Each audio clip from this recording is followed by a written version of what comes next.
Au lendemain de cette conférence de presse, soit le 1er juin 2024, le parquet militaire a également réagi afin de situer l'opinion sur l'évolution de certains dossiers en instruction.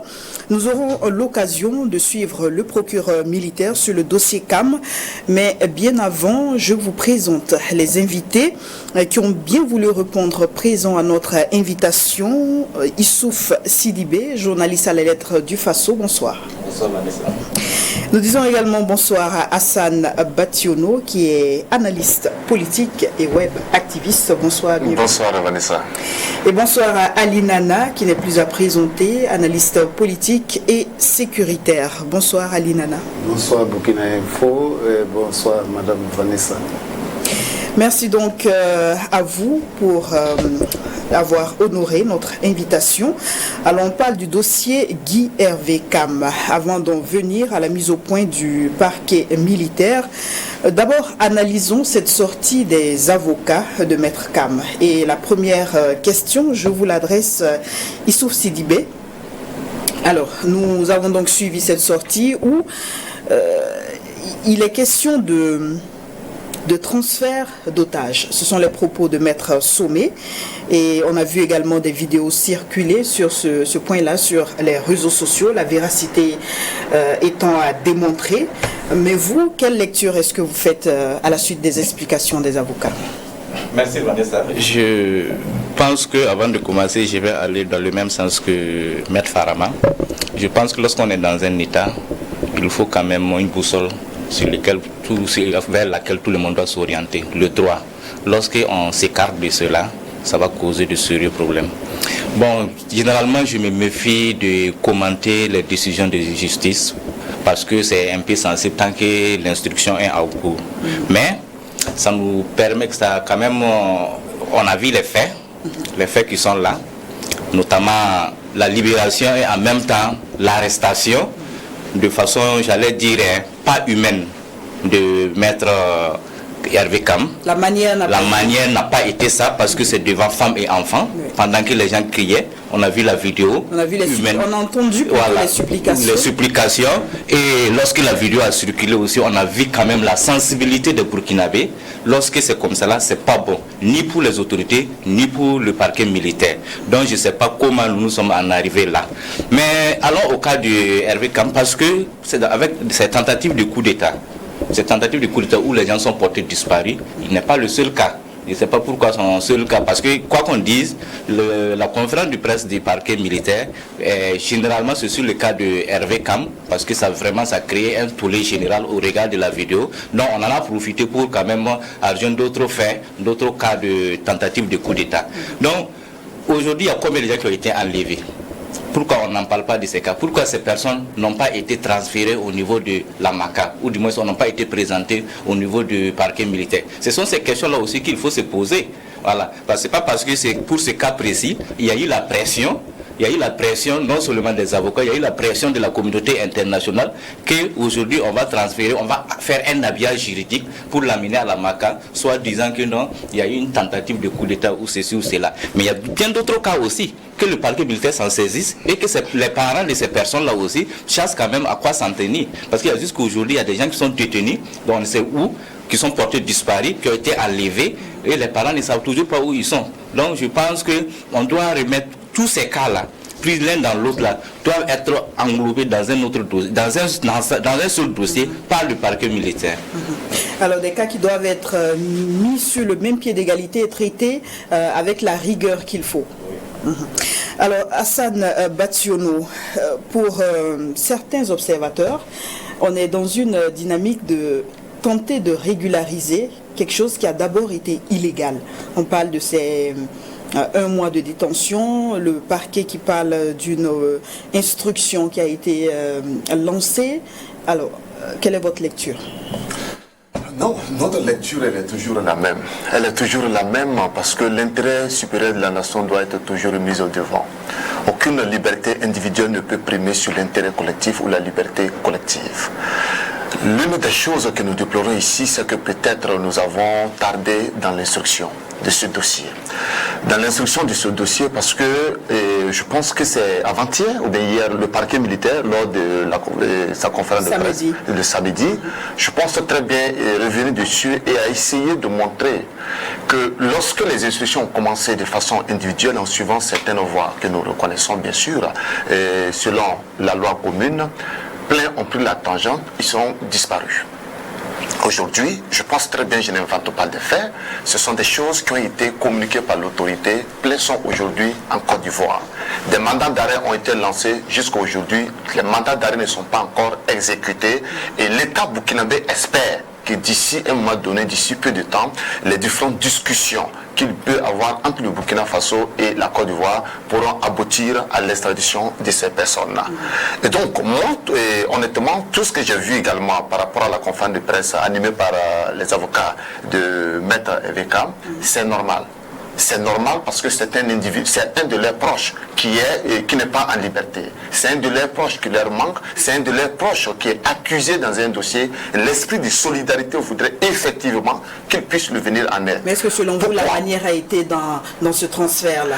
Écoute, la manière, moi, je ne maîtrise pas du tout comment les juridictions fonctionnent. L'une des choses que je sais est qu'aujourd'hui, au niveau du Burkina Faso, lorsque vous êtes accusé de tentatives contre un État qui est mis en place aujourd'hui, tentative contre certaines autorités de l'État, c'est normal qu'on puisse quand même arrêter ce processus. Maintenant, juridiquement au niveau du Burkina Faso, comment ça fonctionne? Oui, c'est une armée. Ce n'est pas un régime qui a été élu sur la base d'un bulletin de vote. C'est une armée. L'armée agit comme il se doit, selon les instructions militaires, selon le code militaire, etc.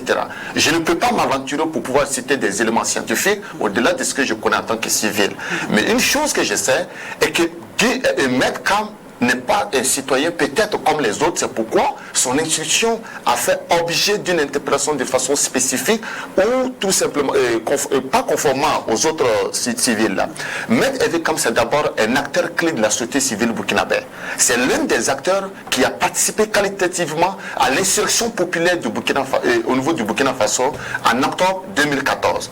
Maître Evekam, c'est un acteur politique également. Maître Evekam, c'est aussi un avocat du Burkina Faso. C'est quelqu'un qui a d'autres relations qui appartiennent désormais à un groupe prestigieux. C'est une réalité. Donc c'est normal que son dossier puisse faire autant de bruit, puisse faire autant de tollé. Mais une chose que je sais en tant que citoyen, revenant à ma modeste personne, c'est qu'aucune liberté individuelle ne peut primer sur la liberté collective. Et je pense très bien que l'État burkinabé, que le parquet militaire pourrait dans les jours à venir, surtout dans un futur proche, mettre à la disposition des Burkinabés les éléments qu'il faut, passer au procès afin qu'on puisse lever le voile et passer à autre chose. Je chute en disant que ce fut la même chose avec le procès contre le palais du Moronaba. Lorsque les uns et les autres ont été arrêtés, oui, les gens ont dénoncé la forme, etc. Le fond également. On allait au procès. Ceux qui criaient à la fin ont attrapé les bouts, ils ont dit « Oh, on n'avait pas ces éléments ». Je suis convaincu également que lorsque Sankara devait être abattu en octobre 1987, si Sankara arrêtait Blaise également, les mêmes choses auraient été dites, on allait les entendre partout. Je pense sincèrement que le parquet militaire gagnerait à aller très vite dans ces dossiers afin qu'on puisse lever les voiles parce qu'ils ont insisté qu'il y a effectivement des éléments pour lesquels ils sont accusés. Alors, vous avez évoqué le parquet militaire. Nous allons donc suivre la sortie. Je voudrais réagir par rapport à certains éléments quand même qu'il a donné. Allez-y. Parce qu'il dit que l'intérêt, du moins la liberté individuelle ne doit pas primer sur la liberté collective. Nulle part personne n'a dit cela. Même Hervé Kam n'a jamais dit que sa liberté en tant qu'individu prime sur la liberté de la collectivité. Non, on demande seulement qu'on respecte les principes de droit. C'est tout simplement. Aujourd'hui, Maître Farama l'a dit, ça n'arrange pas seulement aujourd'hui les victimes, ça arrange même ceux-mêmes qui sont aujourd'hui les acteurs. C'est pour cela qu'il a dit. Quand vous parlez les avocats, ils sont dans leurs droits parce qu'ils défendent. Non, Maître Farama, pour ceux qui connaissent ces avocats, ils défendent les dossiers, je ne sais pas aujourd'hui. Ils n'ont pas besoin que la personne soit un avocat ou bien soit un de l'air pour qu'ils le défendent. Ils l'ont toujours fait. des veuves et des orphelins qu'ils ont pendant longtemps défendus, souvent moyennant rien. Donc, je pense qu'il faut situer les choses dans leur contexte. Personne n'a dit que la liberté d'un individu vaut mieux sur la liberté des autres. On demande seulement qu'il faut respecter la liberté de chaque individu. C'est tout. Personne n'a dit aujourd'hui de ne pas ouvrir une enquête. Vous avez dit Dieu merci, il est dans la main du parquet militaire. C'est tout ce qu'on demande. Personne n'a demandé autre chose. Mais que ça soit respecté, on respecte les règles que nous-mêmes on s'est fixé. Vous dites que nous sommes dans un régime militaire. Le même régime militaire a prêté serment au niveau de la Constitution. Le même régime militaire s'apprête encore à prêter serment pour les 5 ans à venir. Pourquoi on va prêter serment sur la base de la Constitution quand on dit qu'on ne doit pas respecter les règles? Donc c'est pas parce qu'on est un régime militaire qu'on ne doit pas respecter des textes qui fondent quand même la nation. Alors, nous allons revenir sur ce débat, mais nous allons suivre la sortie du parquet militaire. À la section de recherche de la gendarmerie, le 28, c'est ça, si je ne m'abuse, le 28 mai. Et c'est le 29 que la section de recherche, donc, essayant de trouver effectivement les traces de Maître Cam, puisqu'on dit qu'il est arrêté, il n'est pas libéré, de façon fortuite, elle part tomber sur Maître Cam qu'on libère. Alors, on récupère Maître Cam, on le présente au juge d'instruction.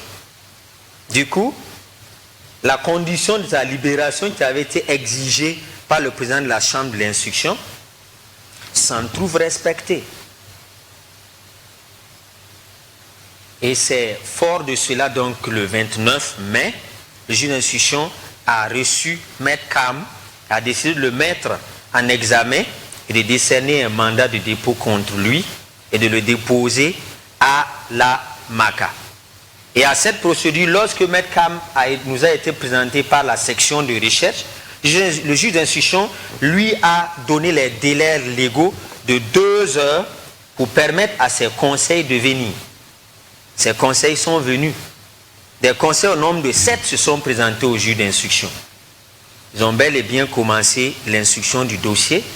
À un certain stade, ils ont estimé qu'ils avaient des raisons de ne pas rester jusqu'à la fin de l'instruction et se sont retirés de l'instruction. Ce qui n'empêchait pas du reste le juge d'instruction de poser ses actes et donc de décerner un mandat de dépôt contre Maître Cam. Au demeurant, Maître Cam, comme ses conseils, peuvent toujours user de toutes les voies de recours qui leur sont offertes dans l'arène judiciaire, comme on l'a dit.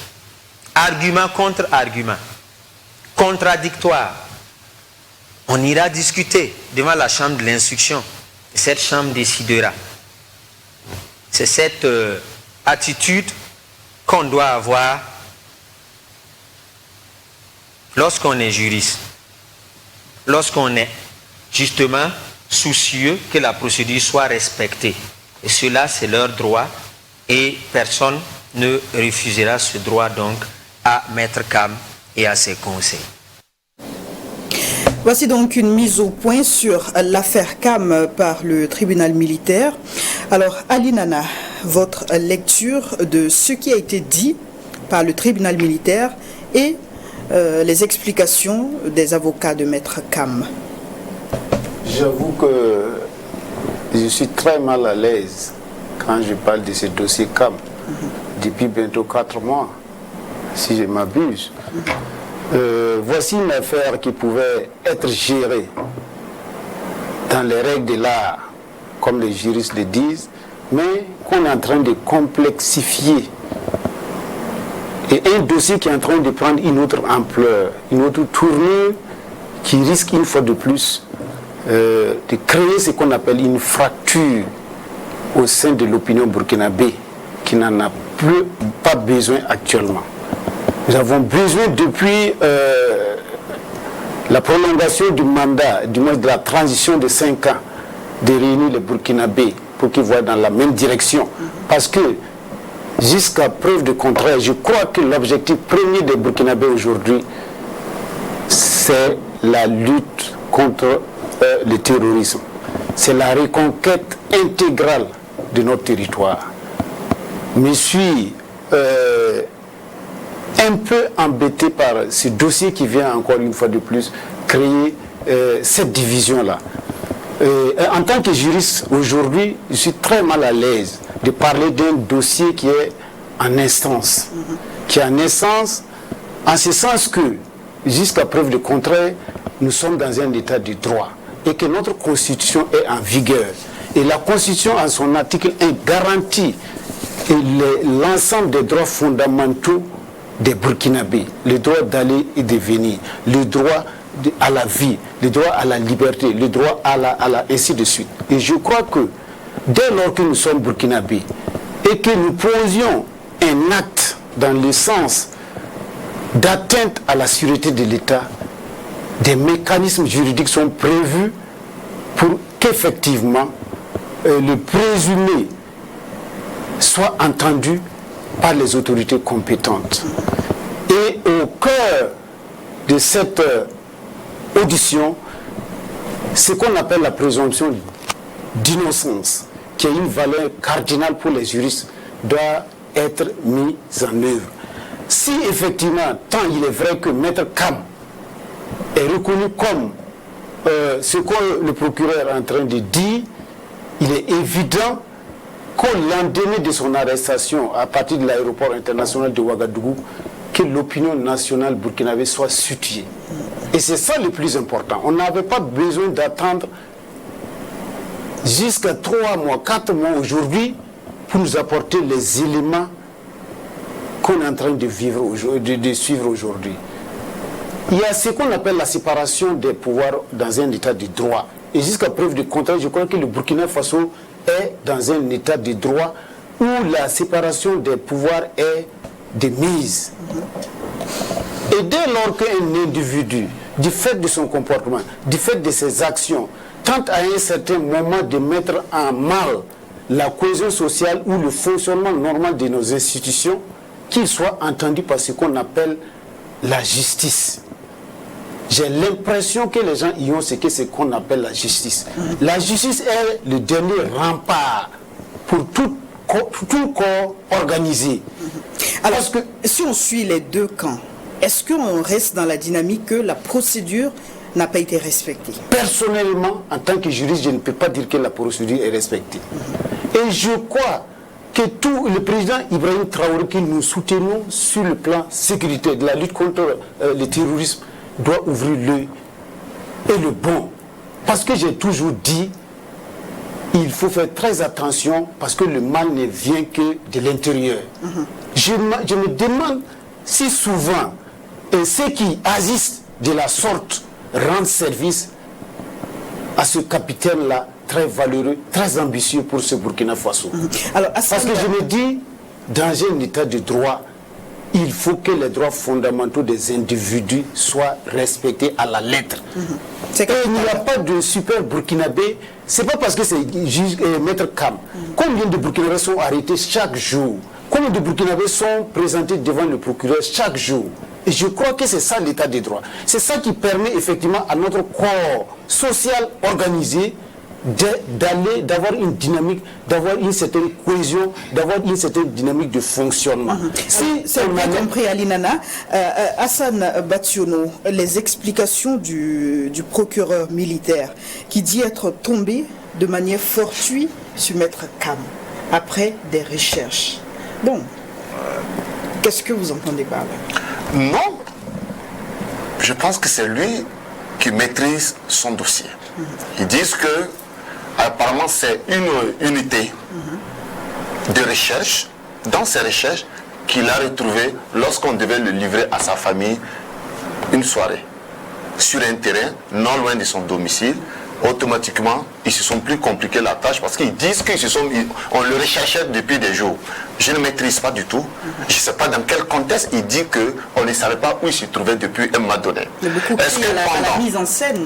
Oui, je suis d'accord. Ils ont parfaitement raison. Est-ce que pendant tout un bon moment, est-ce qu'il n'était pas, on ne savait pas parfaitement où il était? Est-ce qu'il était dans une autre juridiction ou bien avec une autre unité où on avait besoin d'un certain nombre d'informations, où il y avait des compromis qui devaient être 4 mois pour discuté. rechercher un citoyen qui est sur le territoire national. C'est pas juste, je suis d'accord que ça, et d'abord quand vous entendez ça, c'est pas bien concret. Mais en réalité, c'est ce qu'il donne comme information en tant qu'autorité juridique dans ce dossier. Je respecte son point de vue. Il dit que c'est une unité de recherche. Dans ses recherches, ils l'ont retrouvé sur un terrain, dans une soirée, lorsqu'il devait être remis à sa famille. Je considère que peut-être lorsqu'on appelait la famille pour venir le récupérer, ils ont eu l'information. Mais l'essentiel dans cette affaire, moi je ne m'attelle pas, ça c'est juste une petite parenthèse, c'est vrai, ça ressemble à un élément comique, mais je ne m'intéresse pas beaucoup à ça. Ce qui est plus important ici, est que ce sont les faits qui ont été peut-être brossés, même si c'est à 2%, 3%, et que nous attendons tous en tant que Burkinabés voir le jour du procès. Nous gagnerons mieux à programmer le jour du procès, à aller faire la confrontation des différentes On a également vu cette pique qui a été lancée à l'endroit des avocats de Maître Kam, puisque le procureur dit qu'ils n'ont pas suivi la fin de l'instruction, ils n'ont pas jugé nécessaire de suivre, ils sont partis.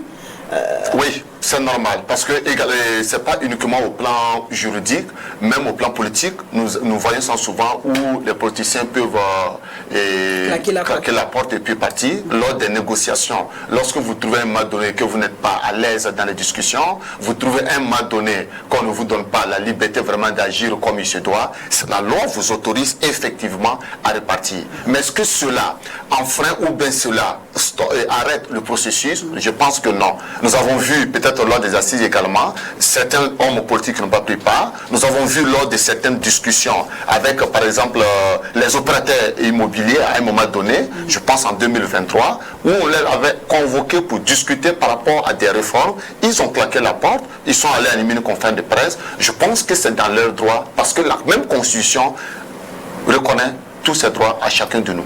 Alors, Ali Nana, oui, allez-y. Vous savez, ce qui est important dans une procédure judiciaire, il y a 4 phases importantes. Il y a ce qu'on appelle d'abord les faits. Voilà. Ensuite, il y a ce qu'on appelle les prétentions des parties. En troisième position, il y a ce qu'on appelle les moyens qui permettent aux différentes parties de pouvoir effectivement prétendre avoir raison ou pas. Et enfin, la 4e étape, c'est la décision finale. Alors, revenons aux faits.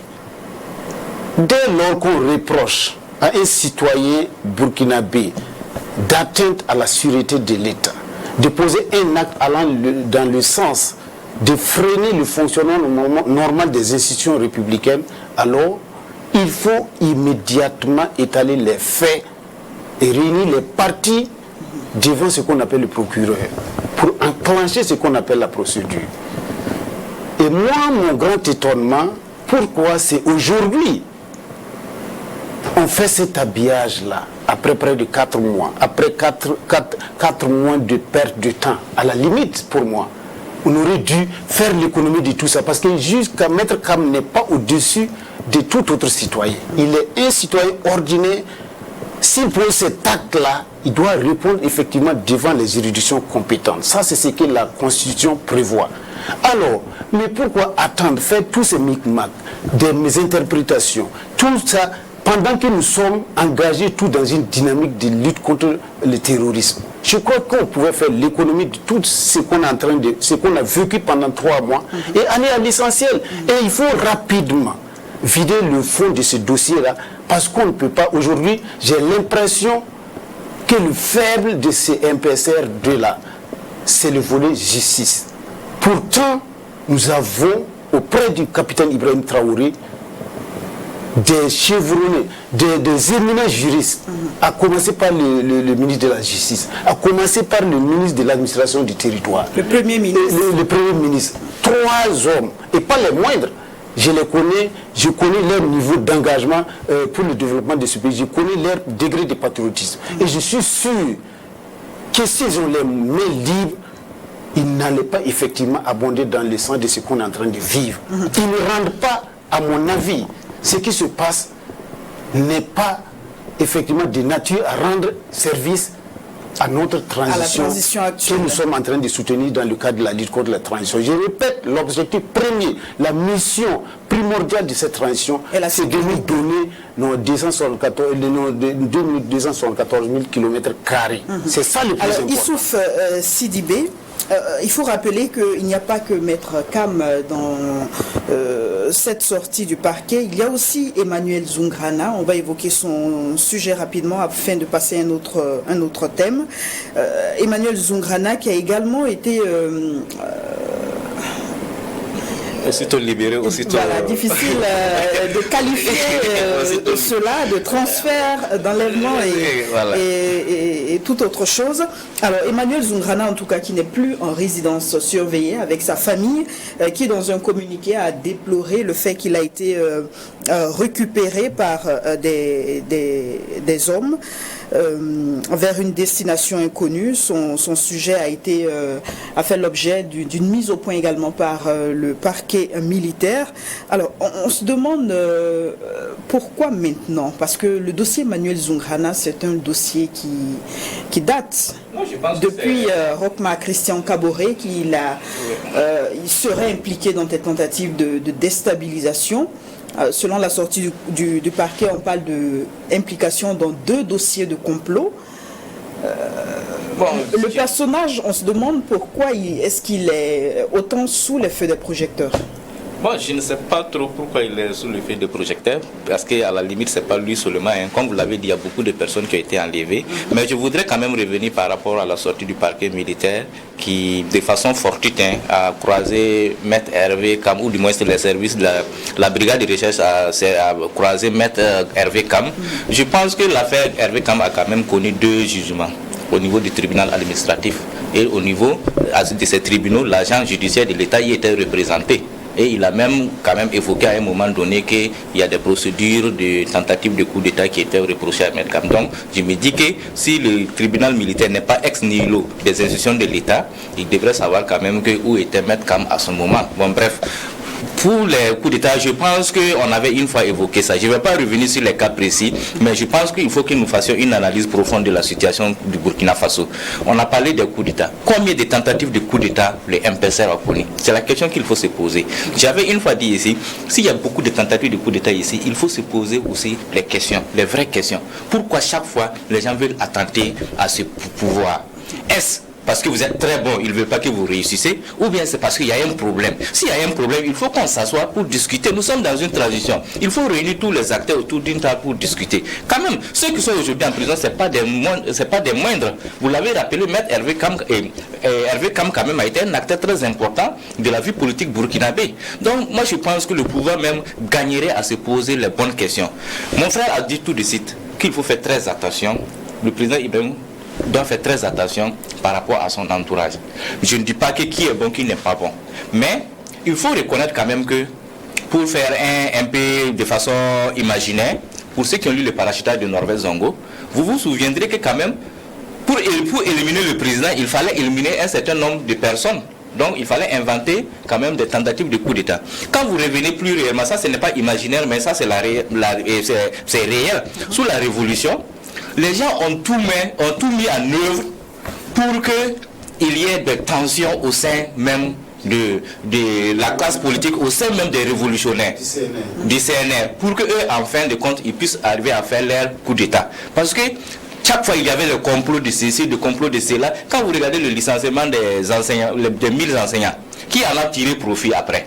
C'est les mêmes qui avaient tiré Thomas Sankara, à forcer Thomas Sankara à licencier les enseignants qui sont venus présenter ces faits et qui ont rappelé les enseignants pour vous les présenter comme étant, voilà, c'est eux qui sont les bons. Donc il faut faire très attention parce qu'aujourd'hui, ces tentatives de coup d'État qu'on évoque chaque jour, souvent ça peut être pour aussi fragiliser même l'élan même des plus hautes autorités. Donc il faut faire très attention. Parce que quoi qu'on dise, Maître Farama l'a dit, lui il ne voit aucun indice par rapport au dossier Maître Kam. Donc on attend encore pour être édifié. Comme l'autre l'a dit, on attend vraiment le jugement, il est patient du jugement, nous aussi on est patient, on attend pour être édifié.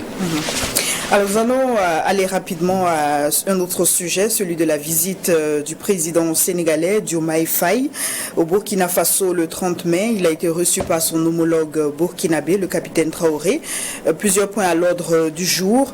Des échanges dans la question sécuritaire dans le Sahel et le retrait des pays de l'AES. Alors sur ce point précis, j'aimerais que nous écoutions le président du Sénégal, Diomaye Faye. Nous avons aussi abordé le sujet de la CEDEAO comme je l'ai fait dans les pays que j'ai visités jusqu'ici. Et je comprends aujourd'hui que les positions soient quelque peu figées, mais je perçoit dans chacune de ces positions-là, ou les tenants de ces positions, une fenêtre d'ouverture qui peut permettre de nouer un fil, si tenu soit-il, du dialogue. J'ai toujours l'habitude de dire, on le constate aujourd'hui au niveau de la CEDEAO, que les portes du dialogue sont certes fermées, mais qu'il ne nous faut pas non plus fermer les fenêtres et tirer les rideaux, qu'il faut laisser des espaces pour nous aller, nous disputer s'il le faut, mais vider ce qui est en nous, mais surtout pour permettre à des pays qui sont un peu plus éloignés sur le plan physique des théâtres d'opération liés à l'insécurité, de comprendre ce que les pays qui le vivent directement sur le terrain sont en train de vivre et d'avoir plus de compassion, de se sentir davantage concernés parce que les fléaux, il y a toujours une zone de démarrage. Mais quand on voit aujourd'hui l'expansion, on sait qu'aucun pays n'est épargné, ni directement ni indirectement. Et c'est pour ça aussi que je profite de ces visites d'amitié et de travail qui sont particulièrement centrées sur la coopération bilatérale.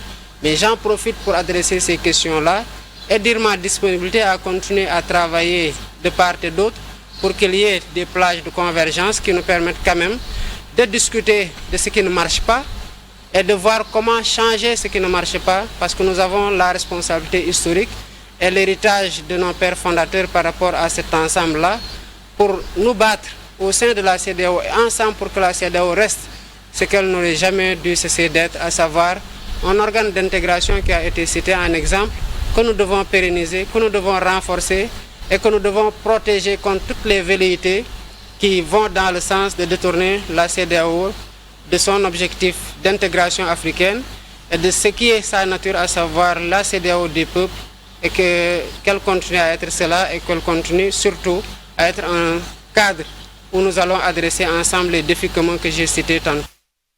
Alors à l'instant, c'était les propos du président sénégalais concernant le retrait des pays de l'AES de la CEDEAO. Alors, Ali Nana, sur le point de cette visite, bien avant, vous souhaitiez réagir par rapport au dossier Zoungrana. Oui, le dossier Zoungrana, c'est un dossier aussi emblématique qui compte beaucoup actuellement sous ROC, sous Damiba et puis sous IB. Je crois qu'il faut rapidement, comme je l'ai dit, évacuer tous ces dossiers-là, vider les fonds pour permettre aux Burkinabés de se concentrer dans le cadre de la lutte contre le terrorisme. Parce qu'il est évident que le colonel Zoungrana, quand même, c'est un officier et pas les moindres.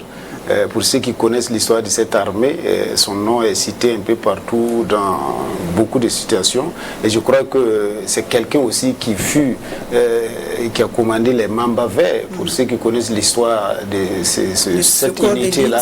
Donc, je me dis que si ce dossier-là revient, c'est justement en connaissance de cause. Et moi, j'interpelle une fois de plus les autorités à aller rapidement pour permettre aux Burkinabés de se retrouver et de concentrer leur énergie dans le cadre de la lutte contre le terrorisme. Parce que ce qui peut sauver le Burkina aujourd'hui, c'est quand nous allons effectivement libérer ces territoires-là et envisager ce qu'on appelle le développement humain durable pour le bonheur des futures générations et de nous-mêmes.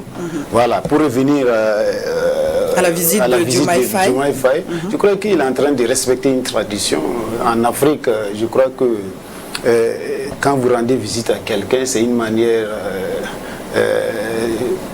de l'inviter effectivement à vous accepter d'abord. Et dans le cadre de ce qu'on appelle la diplomatie sous-régionale, Diomaye Faye, vous êtes aujourd'hui sur le plan politique, il peut être considéré au sein de l'AES et de la CEDEAO comme le chef d'État le plus vierge sur le plan politique, qui n'a pas de leçon à recevoir ou à donner à qui que ce soit, même si aujourd'hui une certaine opinion est en train de lui prêter une certaine intention de servir. Parce que moi je comprends l'opinion de l'AES, parce que beaucoup déjà croyaient que dès lors qu'il sera élu au Sénégal, il sera investi, il va prêter serment, son premier voyage sera dans l'un des pays de l'AES. Aujourd'hui, ou même que le Sénégal rejoigne l'AES, ça, même si ce n'est pas exclu, je crois qu'aujourd'hui il a dit le Sénégal dans l'AES n'est pas à l'ordre du jour. C'est ce qu'il a dit. Aujourd'hui, il est après son 10e voyage dans la sous-région et il doit s'envoler juste après ces visites-là dans l'Hexagone pour rencontrer ce qu'on appelle le président Emmanuel Macron. Moi, je crois qu'il faut comprendre le Sénégal. Le Sénégal est un pays qui a une histoire sur le plan politique, sur le plan culturel. En Afrique de l'Ouest, c'était la capitale de l'AOF. C'était avant aussi Dakar qui abritait les plus grandes écoles ou les plus grandes les écoles supérieures qui formaient tous les cadres ouest-africains. Je parle de William Pointy, je parle de tout. Et vous voyez, depuis 1947, tout, que ce soit Yalagado Ouedraogo, que ce soit beaucoup de cadres burkinabés, maliens, ivoiriens ont été formés à Dakar.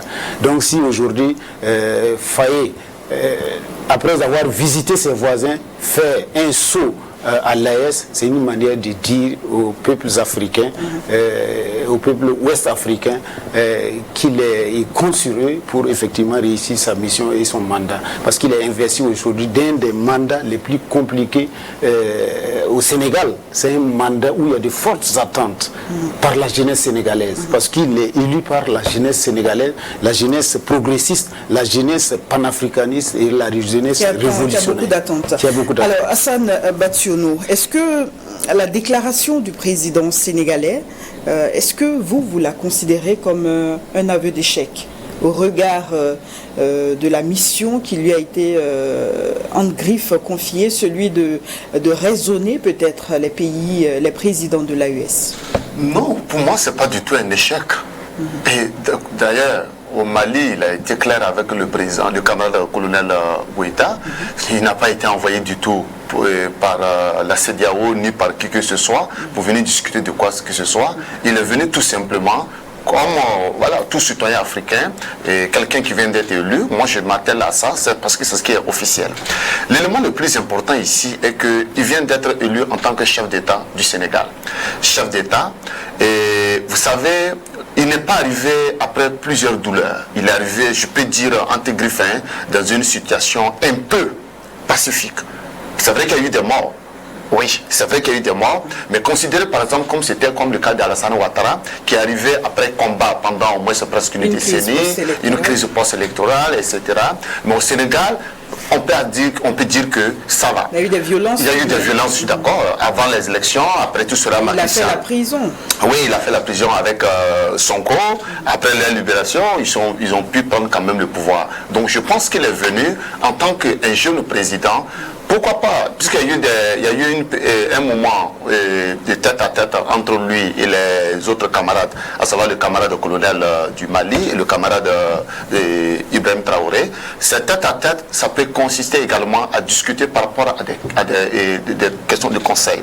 Des conseils parce que vous savez que la sous-région ouest-africaine aujourd'hui est beaucoup touchée par la question du terrorisme, la question d'insécurité. Je pense bien que lors de l'aide bilatérale, lors de leur tête-à-tête, ils ont pu quand même évoquer ces petites questions sur la table. Lors de la conférence de presse, il n'est pas obligé de revenir mettre tout ce qu'ils ont discuté à huis clos sur la table. Mais une chose est sûre, nous pensons effectivement qu'il comprend les enjeux de la sous-région actuellement. Il comprend ces enjeux, il doit venir comme peut-être, pas forcément comme un soldat fatigué qui vient juste à une fontaine pour prendre un verre d'eau, avaler et reprendre le combat. Non, il est venu en tant que quelqu'un qui a entendu parler de la chaleur qui se trouve soit à l'intérieur d'une mare ou tout simplement il a entendu parler des dangers qui guettent la sous-région et qui n'est pas du tout exclu. Donc, je pense très bien qu'après toutes ces visites qu'il est en train de faire de gauche à droite, il comprendra effectivement, comme son premier ministre Sonko l'a dit. Je vous prends au mot, vous dites qu'il n'est pas venu, mandaté par la CEDEAO, mais dans ce qu'il dit, il souhaite que les discussions se poursuivent afin que les deux parties s'entendent, se comprennent. Ce qui est normal. L'objectif, donc. Ce qui est normal. Pour le retour de l'AES. Bien sûr, je suis d'accord avec lui. Ce qui est normal. Parce qu'aujourd'hui, son influence va se jouer également à partir de là. Pourquoi parfois il y a quelques petites questions de crise ou bien de crise de leadership entre certains chefs d'État? C'est lié à leur question de leadership, leur influence dans une zone donnée. Aujourd'hui, vous pensez que si Blaise Compaoré, à un moment donné, était devenu très influent au niveau de l'Afrique, voire au niveau de l'Occident, il était cité comme un chef d'État influent, c'est parce qu'il arrivait à gérer des questions de médiation entre griffins. Ça, c'est une autre parenthèse sur laquelle on pourrait revenir, même si on savait comment il gérait ces médiations, il créait les crises et puis il gérait autrement.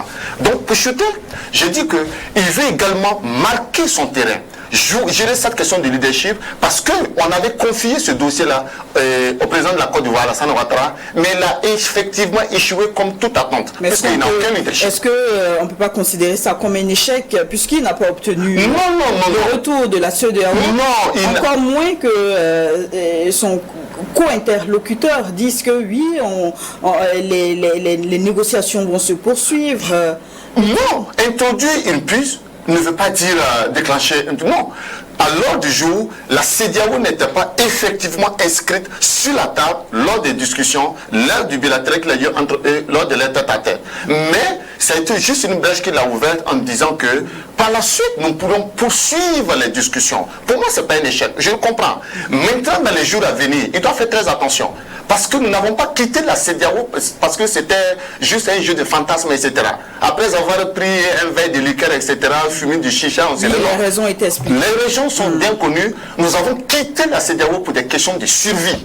Ça, c'est une réalité. Et il doit comprendre que le Sénégal n'est pas du tout exclu parce que l'impérialisme n'a pas d'amis. Il n'y a que des enjeux. Et si par la suite, les enjeux entre eux et l'Occident, ou bien d'autres partenaires entre griffes, ça ne marche plus. Il verra, puisque même son premier ministre, Sonko a évoqué ça lorsque Mélenchon était venu. C'est une invite là. Ah oui, il s'est Sonko, oui. D'ailleurs, le camarade de premier ministre du Niger l'a dit avant-hier. Il invite l'ensemble des pays qui sont encore dans la CEDEAO et qui hésitent à se dépêcher et rejoindre l'AES parce que c'est l'avenir de l'Afrique. Alors, Issouf Sidibé, votre opinion à l'issue des propos de Diomaye Faye? Non, c'est une tradition. C'est une tradition quand un chef d'État arrive nouvellement au pouvoir de se présenter auprès de ses pairs, que ce soit au niveau régional ou en tout cas international. Donc je pense qu'il est dans cette tradition. Quand vous voyez sa trajectoire, il est allé d'abord vraiment par hiérarchie, quoi. Parce que quand même il estime de ce qu'il faut rencontrer. Mais bon, on va revenir au sujet le plus sensible. Je pense que il a quand même rappelé, quoi qu'on le dise, le président sénégalais a rappelé au président de l'AES que dans le contexte actuel, on ne peut pas vivre en vase clos. Ça, il faut reconnaître. Il a dit que les gens ont quitté la CEDEAO parce que moi je pense que les gens ont quitté la CEDEAO parce qu'ils veulent contourner un certain nombre de dispositifs qu'on voulait les imposer. Donc ça aussi c'est un autre fait. Parce que quoi qu'on dise, si aujourd'hui on estime que la CEDEAO n'est pas en porte-à-faux avec les aspirations des peuples africains, il faut rentrer dedans, se battre pour changer les choses. Ils sont combien? Ils sont 3. Ils peuvent rester là-bas, se battre et changer les choses. Les Thomas Sankara l'ont fait. Ils sont restés dans la CEDEAO, ils sont restés dans l'UA, ils ont porté la voix des peuples africains, mais qui les a empêchés? Personne. Je pense qu'aujourd'hui, on ne peut pas dire au Sénégal de venir dans l'AES, qu'est-ce qu'ils vont y trouver? Et en quittant la CEDEAO, je ne sais pas si je dois mettre les balances entre ce qu'ils trouvent au niveau de la CEDEAO et ce qu'ils trouvent, ce qu'ils perdent. Mais je pense quand même qu'aujourd'hui, tous les peuples africains, autant que nous sommes, que nous soyons de l'AES, du Sahel, que ce soit autre peuple, nous gagnerons à être dans un vaste ensemble pour vraiment avoir les mêmes visions. Aujourd'hui, quand vous décidez de quitter en morcelant la CEDEAO, parce que ça c'est un morcellement de la CEDEAO et c'est ce qui a toujours été décrié. C'est ce que le blanc a fait aujourd'hui pour avoir l'Afrique. La balkanisation de l'Afrique est partie de là. Et aujourd'hui, les gens sont en train de travailler à balkaniser la CEDEAO. Quand même, quoi qu'on dise, était l'une des grandes organisations régionales en Afrique qui travaillait beaucoup, qui faisait beaucoup, qui avait quand même beaucoup d'acquis, quoi qu'on dise. Non, ça vous pouvez le nier. Quoi qu'on dise, la CEDEAO quand même est l'une des institutions sous-régionales en Afrique qui a quand même beaucoup d'acquis. Ça, on ne peut pas le nier. Et les Burkinabés en ont profité et continuent d'en profiter aussi. Ça, il faut aussi le reconnaître. Parce que quoi qu'on ait quitté la CEDEAO, nous continuons toujours quand même à avoir certains appuis. Il y a toujours nos représentants, nos fonctionnaires qui travaillent au niveau de la CEDEAO, qui y sont toujours. Donc aujourd'hui, il y a beaucoup de financement, il y a beaucoup de structures qui sont au Burkina qui reçoivent du financement de la CEDEAO. Il y a beaucoup de bourses de la CEDEAO qui sont données aux Burkinabés. Ça, il faut le reconnaître. Donc je pense qu'en quittant la CEDEAO, on a essayé de contourner un certain nombre de dispositions. De toute façon, la CEDEAO n'a pas dit à quelqu'un de, comment ça s'appelle, on n'a pas dit à demander à un pays obligatoire. Non, ils ont leurs principes. Une fois qu'il y a un changement anticonstitutionnel, la procédure qui s'enclenche, c'est quoi?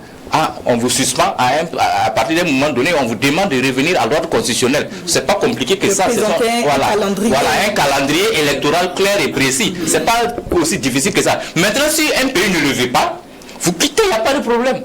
Alors, revenons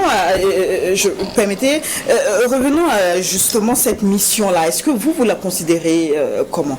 Est-ce que Diomaye part insatisfait? Non, on ne l'a pas envoyé. On l'a pas envoyé. Il a sa vision. Depuis son investiture, il l'a dit. Ils ne vont pas quitter la CEDEAO. Et ils vont y rester. Il a bien rappelé. C'est un instrument quand même des pères fondateurs. Hein? Des pères fondateurs, des gens qui ont lutté pour l'indépendance. C'est un instrument qu'il faut garder depuis le Kwame Nkrumah. Quand même aujourd'hui, on ne peut pas dire que ceux qui ont pensé la CEDEAO là n'ont pas bien pensé.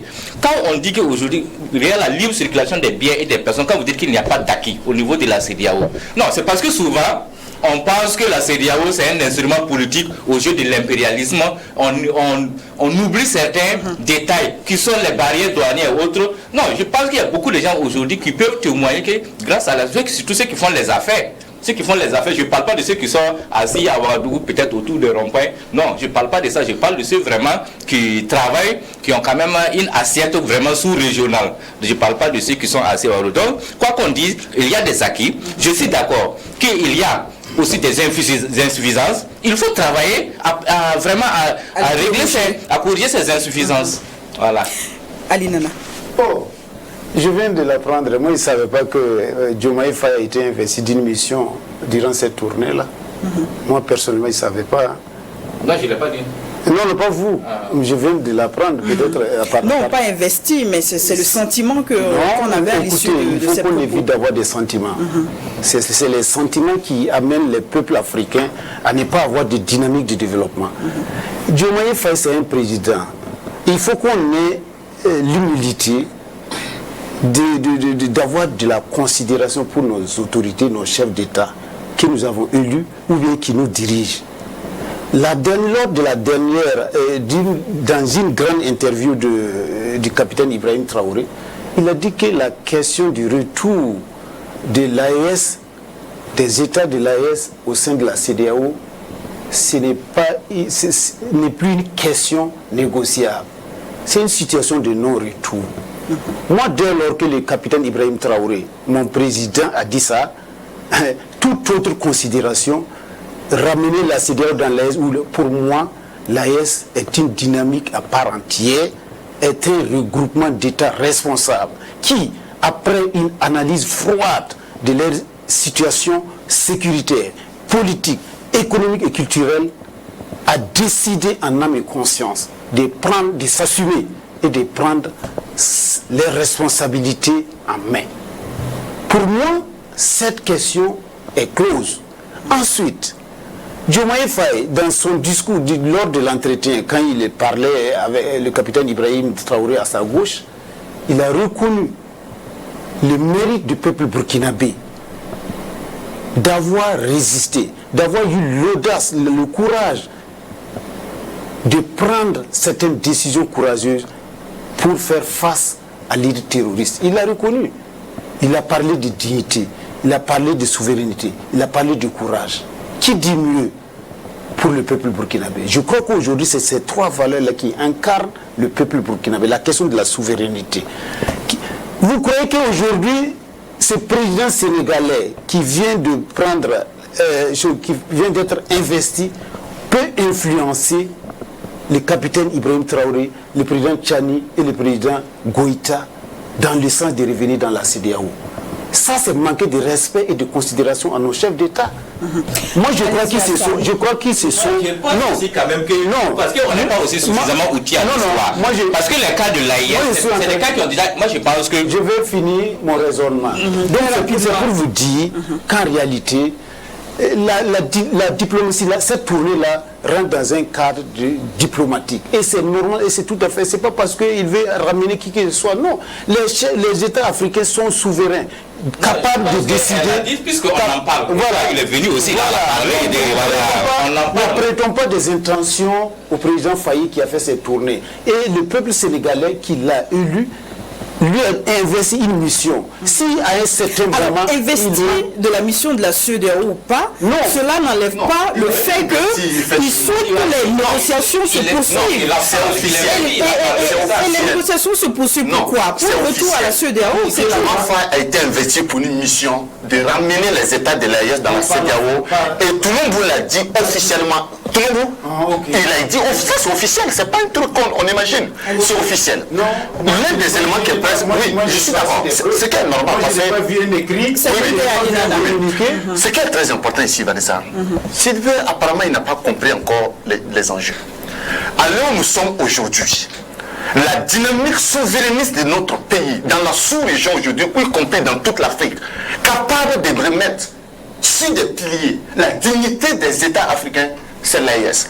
Il ne parle que de l'importance. Non, mais personne n'a dit le contraire. Non, mais Sidibé a dit le contraire. Il faut que je le cadre. Ça, c'est un élément très important. Il parle de l'histoire. En 1990, parce qu'il parle de l'histoire, on va l'appeler l'histoire. Nos parents en Côte d'Ivoire, parce que moi j'étais déjà né, ont été pourchassés comme des rats sous les cacaoyers, les caféiers, et pour pouvoir leur imposer les questions des cas de séjour, par le même qu'elle a aujourd'hui. Je parle d'Alassane Dramane Ouattara quand il est arrivé dans les années 90, avant la mort de Félix Houphouët-Boigny. Alors, on est en 2024. Nous sommes en 2024. Non, puisqu'il nous parle de l'histoire. Deuxième élément, lorsqu'il nous dit que la CEDEAO nous soutient, nous accompagne tant. La CEDEAO est un outil politique pour asphyxier complètement, c'est une corde qu'on met au cou des nègres pour pouvoir les obliger à rester dans le processus colonial. C'est pas moi qui le dis. Depuis sa création. Depuis sa création d'ailleurs. C'est pas un truc. Nous allons aujourd'hui, nous pouvons, peut-être même le temps va pas nous permettre, les éléments scientifiques, on les pose sur la table. Je viens. Parce que nous sommes dans le débat. Une minute. Le droit de Comores. Et Comores n'a jamais été capable de régler une seule crise. Les seuls problèmes de guerre, les seuls faits de guerre de Comores, c'est d'arracher les oreilles et la tête de président libéré ici sous nos yeux. Merci à ça. Il faut qu'on soit clair. Vous avez une minute également. Voilà, je vais rappeler quand même un certain nombre de faits. Aujourd'hui, on parle de l'AIS. C'est de bonne guerre. Moi, je n'ai pas dit que ce n'est pas normal. Est-ce que vous pouvez me rappeler dans quel contexte le Conseil de l'Entente a été créé, dont le siège se trouve à Ouagadougou? Est-ce que tout ça, c'était des tentatives de regroupement entre quelques États. Voilà, quelques États. Le Rose Sénégal-Niger. Le Conseil de l'Entente. Le Rose Sénégal-Niger. Est-ce que vous pouvez me rappeler? Donc, c'est du déjà vu. Le Conseil de l'Entente. Je vais dire que c'est du déjà vu. C'est du déjà vu tout ce que nous voyons actuellement. Ce n'est pas des choses nouvelles. Voilà. Ce sont des choses qui se sont passées. Entre la bagarre entre Ofoy et puis le président sénégalais. Le Conseil de l'Entente, le Rose Sénégal-Niger. Donc, toutes ces questions-là ont été, c'est pour dire que aujourd'hui, c'est que nous assistons là. Je suis d'accord que dans la dynamique des relations internationales, chaque État essaie vraiment de se tirer la couverture pour être le plus puissant possible. Je suis d'accord, c'est des bonnes guerres. Mais je me dis quand même qu'on ne gagnerait pas à se disloquer. Quand même, on devrait se battre au sein de la CEDEAO. Alors, nous allons revenir sur le sujet de la CEDEAO au cours d'une autre émission, avec vous comme acteur, sans doute. Merci à vous trois d'être venus. Le temps est arrivé à son terme.